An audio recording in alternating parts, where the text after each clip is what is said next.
Hello everyone. अभी हमने James लांजे theories पढ़ी थी। अब हम कैनन बर्ड थ्योरी पढ़ेंगे। कैनन बर्ड जो थ्योरी है वो भी दो साइकोलॉजिस्ट के नाम को मर्ज कर बनाई गई है। ये जो है कैनन थे 1927 में इन्होंने ये जो थ्योरी बनाई थी। उसके बाद क्या हुआ, इन्होंने फिर जो इनके समर्थन में आए थे वो थे फिलिप पोर्ट 1934 में। इन दोनों का जैसे जेम्स लांजे थ्योरी मर्ज हुई थी वैसे ही कैनन बोर्ड थ्योरी भी दो साइकोलॉजिस्ट के नाम पर मर्ज हुई है। एक है वॉल्टर कैनन 1927 में और फिलिप्स बर्ड है 1934 में। तो उसके बाद इन्होंने दोनों ने अपना सिद्धांत दे दिया। फिर उसके बाद क्या हुआ कि इन दोनों के जो भी थ्योरीज थी उन दोनों को मिक्स कर कैनन बोर्ड की थ्योरी बनाई गई। इन्होंने ये दोनों ही अमेरिकन साइकोलॉजिस्ट थे और इनकी जो थ्योरी है उनके और नाम अगर हम लें तो वो है hypothalamic theory, central theory and emergency theory. जो ये थ्योरी है वो जेम्स लांजे थ्योरी के विरोध में आई थी। जेम्स लांजे की थ्योरी हमने अभी पढ़ी है, आप मेरी लास्ट वीडियो में जाकर देख सकते हैं। उसके बाद ये आई थी। उन जेम्स लांजे का जैसे कहना था कि पहले हमें बिहेवियर होता है, उसके बाद हमारे रिएक्शंस आते हैं किसी भी स्टिमुलस को देखकर। पर इनका क्या कहना था, इनका कहना था कि हमारी जो रिएक्शंस भी हैं और हमारी जो भी बिहेवियर है वो एक साथ आता है। हम उसमें मतलब अलग अलग नहीं आता कि पहले ये या पहले वो, इसमें दोनों साथ में आते हैं।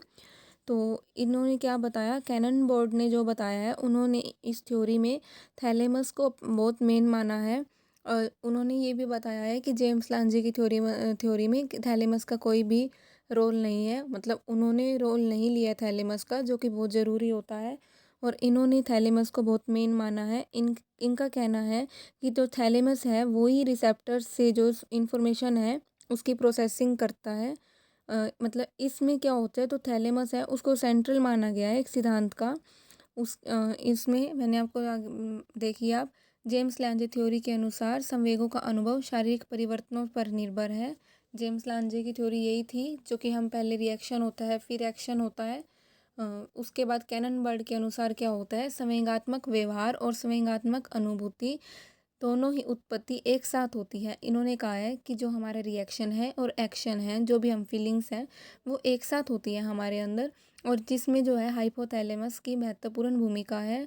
जैसे डायग्राम में देखिए, इन्होंने बताया है सबसे पहले क्या हुआ, हमें परसेप्शन हुआ कि हमने एक स्टिमुलस को देखा, हमने परसेप्शन किया।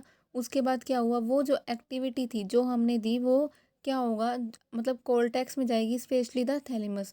थैलेमस में हमारे वो इन्फॉर्मेशन गई कि हमने कोई स्टिमुलस को परसेप्शन कर लिया है। उसके बाद क्या होता है, ऑटोमेटिकली बॉडी चेंज होने लग जाती है। हमने किसी चीज़ को देखा, अभी इसमें एग्जांपल है, जैसे कि हमने शेर को देखा, शेर को देखते ही हमारे थैलेमस तक इन्फॉर्मेशन गई, थैलेमस तक इन्फॉर्मेशन जाते ही हमारा जो बॉडीली चेंजेस है, हमारी हार्ट बीट, जो ब्लड प्रेशर इंक्रीज़ हो रहा है वो हुआ, और साथ में हमारी इमोशनल फीलिंग्स भी हमें आई, जो कि फियर।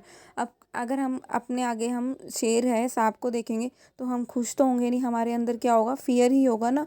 तो वो फियर की हमें फीलिंग आई। तो इन्होंने कहा कि दोनों हमेशा एक साथ आती हैं। बल्कि जबकि जेम्स लांजे की थ्योरी में क्या बताया गया था कि पहले हमारे अंदर क्या होगा, पहले हमारे अंदर रिएक्शन आएगा कि हम डरेंगे, उसके बाद हम कुछ स्टेप लेंगे। उसके पहले हमारे अंदर बिहेवियर आया, उसके बाद हमने कुछ एक्शन लिया, भागना है या उसे मारना है। लेकिन इनमें क्या हुआ, इनमें इन्होंने बताया कि इकट्ठे आते हैं दोनों चीज़। ऐसे ही है कैनन बोर्ड की थ्योरी में, देखिए मैं काँप रहा हूँ और एक ही समय में मैं डर महसूस कर रहा हूँ। कुत्ते का गुराना है, कुत्ता जो है वो गुरा रहा है, तो उससे क्या होगा, हमारे जो मस्तिष्क में है हाइपोथैलेमस तक वो बात गई। उसके बाद क्या हुआ, शारीरिक परिवर्तन हुआ कि वो डर रहा है, काँप रहा है, और संवेग का अनुभव भी हुआ। संवेग का अनुभव क्या हो रहा है उसे, कि वो डर गया है। तो इसमें यही है, जब वो shaking and feeling afraid at the same time, उसके अंदर क्या हो रहा है, वो काँप भी रहा है वो, और वो डर की अनुभूति भी एक साथ कर रहा है। तो इसमें यही होता है, पहले हमारी इन्फॉर्मेशन हमें मिलती है, मतलब हम परसेप्शन करते हैं, परसेप्शन करने के बाद वो इन्फॉर्मेशन थैलेमस तक जाती है, थैलेमस तक जाने के बाद वो इन्फॉर्मेशन हमारे फिज़िकल और हमारे इमोशनल में चेंजेस हो जाती हैं। फिर इसमें इतना ही बताया था थैलेमस में, कैनन बोर्ड के सिद्धांत में यही बताया गया था, जो कि जेम्स लांजे से बिल्कुल अपोजिट में माना जाता है। तो ये था हमारा कैनन बोर्ड का सिद्धांत। Thank you.